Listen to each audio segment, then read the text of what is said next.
Okay, so we just watched Trinidad and Tobago in their must-win game against Curacao.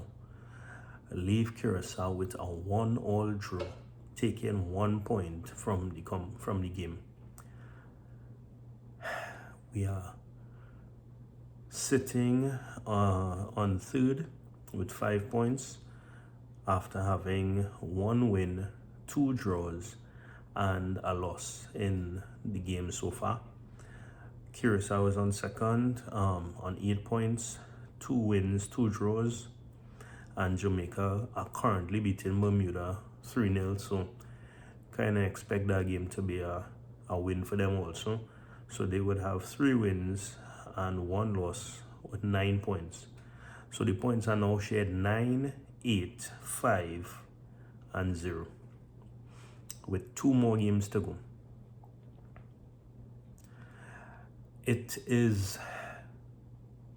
There's still a mathematical possibility that we could get second in the group. But even if we get second in the group, that doesn't mean we still get the intercontinental playoff place, because there are 3 groups.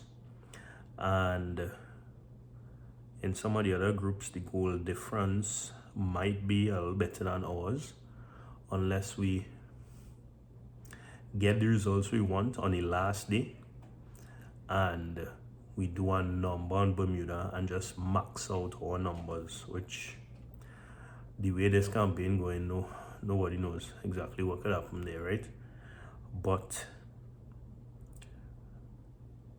yeah, let me get into the game, because it was honestly a little bit frustrating and a little bit challenging to make this video after watching the game that we saw. So the lineups came out about 6 o'clock, which is like an hour before the game, on social media. So it's like, all right, cool. Then looking through the lineups, the first thing we noticed was that there's no Daniel Phillips.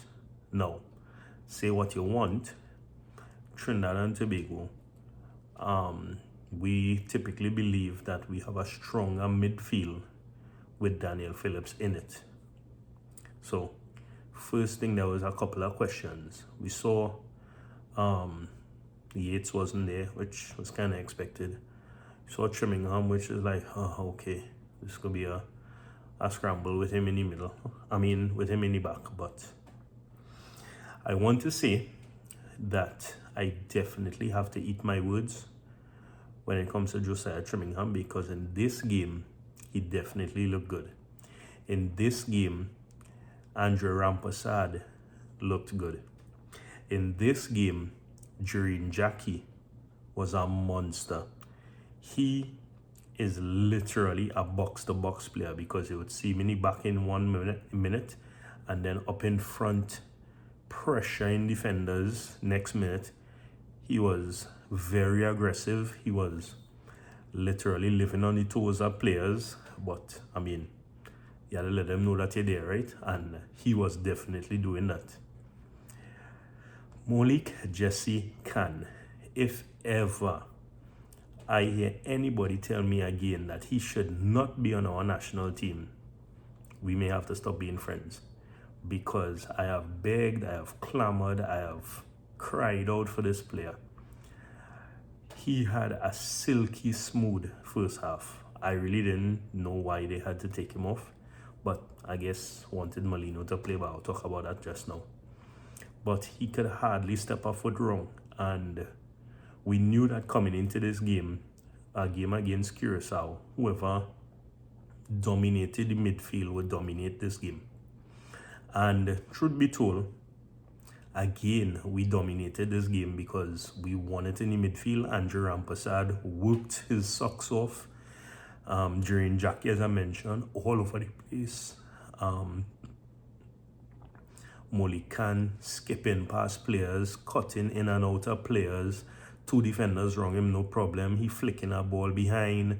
He laying it off. He knew exactly where Dante Sealy was. He's just spraying passes all over the field. You cannot tell me this youth man can't make our team again, and he needs to consistently be on our team. So yeah, so let's get into it one time. We started the game quickly. We knew that, all right, it's a turf and they might be playing more comfortable because there's their home field and that kind of thing. But we were actually playing the high press football. We were winning the air balls. We were winning the first and the second and the third ball. Anything go down in the back, our tall guys were cleaning it up, as I mentioned, during Jackie dealing with them. Josiah Trimmingham, he was there and he had men feeling that he is there because he pressing them, doing absolutely well. He played the ball along the ground instead of just kicking it up as we are accustomed seeing him. So again, I was totally impressed with Trinidad and Tobago in the first half. The goal that came in the, I want to say is the 14th minute. I didn't write it down. I think it's in the 14th minute. Was kind of against the runner play and was something I spoke about earlier in a previous video. He ran down the wing. I think he got the better of Spicer, and on one occasion Spicer tumbled because what we saw, Spicer was on the ground rolling and he was just running past, and then Andre Raymond tried to come and help, but he was able to whip in the cross. Rio Cardines was running ahead of it, so the ball came in behind him and it was kind of hard, and by the time he turned and got a piece of the ball, he laid it on, kind of unfortunately, to the striker, and very similar to the goal that he scored against Jamaica. One touch and put it up. It wasn't quite in the V, but put it out of the reach of Denzel Smith, and they went up 1-0. But again, even with that, we were dominating everything, except that they scored, right? Which I guess that's what they needed to do. So then we had to come back from there. This is where I'm a little bit upset. Every single corner set play that we got, we saw how unsettled they were. Rio Cardines crossing them in perfectly, putting them in the right places. We had the big players coming in. We had I think Kobe Henry had one, I think Levi had one, somebody else, I think Andre Rampersad had a tap in that he could have put, I think the ball bubble up and hit the post somehow, and then Andre Rampersad could have tapped it in, but unfortunately it didn't happen. We had at least 5 good ones that on any other day should have been in the back of the net. In saying that, they had a pretty good chance to in like the 20-something minute where for a momentary lapse, we gave them the room and the guy took a shot across Denzel Smith, which I'm not sure if it hit the post or was close to the post, but again, that was one of the few shots that they had in the game. As I say, I mentioned winning the midfield during Jackie Molikan. You all stepped up, you all look fantastic, you all look like you deserve to be there. And moving forward with this team, I think that is a very solid combination. So I don't really want to hear about people like Yates and them right now. We have players who to look at and players that seem to be handling it proper. Then the second half started. We made 2 substitutions. Darren Payne came on for Dante Sealy, and Rio Cardines pushed up onto the right wing, and Molikan came off for Molino, which we knew at some point was going to happen because we knew that Molino would come on and kind of break up the plays, which he did because we saw how much times he got in between the man and the ball, and eventually was fouled. Again, unfortunately, we didn't capitalize and make anything out of those. But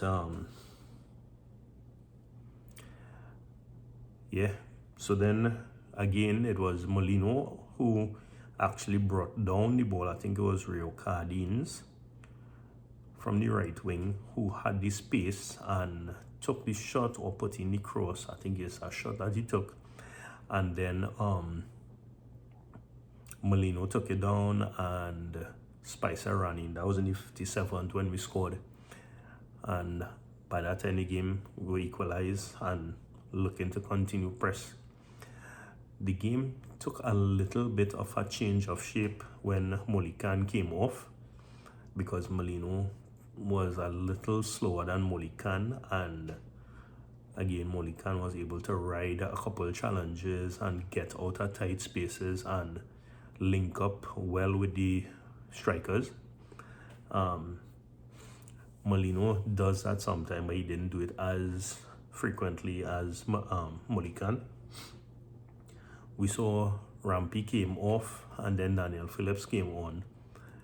In this game, Rampy was looking good, and if he didn't get a knock, I really didn't want to see him come off. But I think he got a knock or something happened and he was down on the ground. And then he came off and Daniel Phillips came on, and Daniel Phillips did what Daniel Phillips does, kind of solidify it still. Trimmingham, I don't know if it's like a hamstring injury or if it's just little cramps or whatever. He came off in the 79th, and then Wayne Fredericks came on.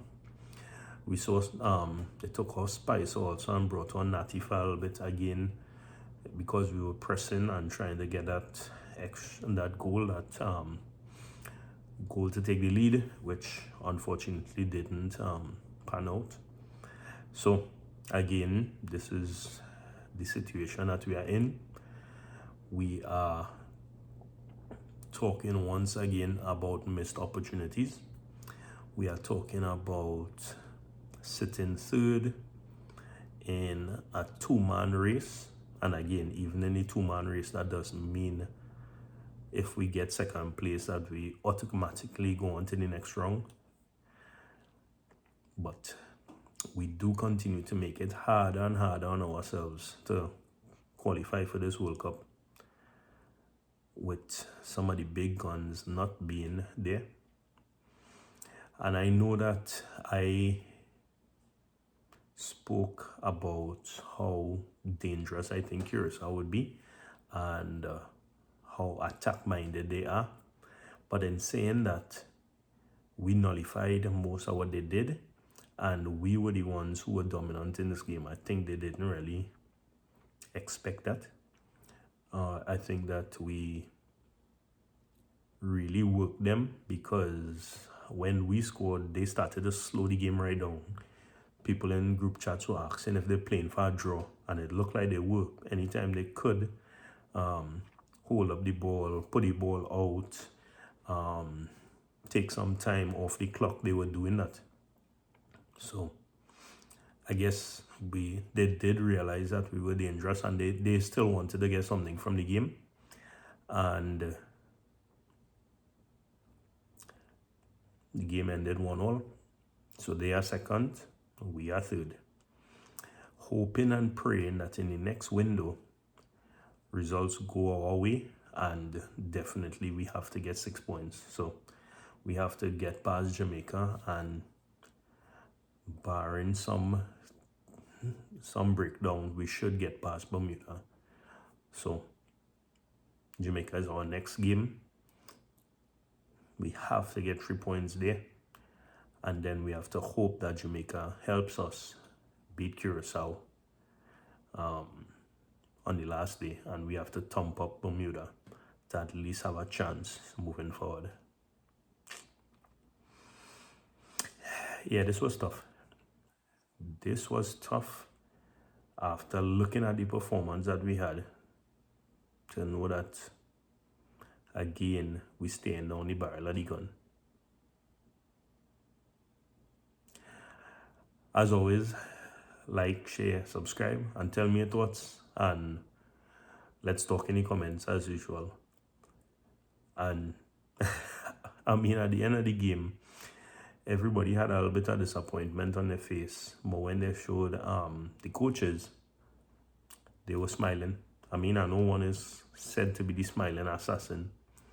The other one was just probably extremely happy to be in Curacao. But yeah, that didn't look good at all. Knowing that they're smiling, hugging up the cover cat. Hey, I guess we as the fans feel it more than them, or that's just how they deal with it, I guess.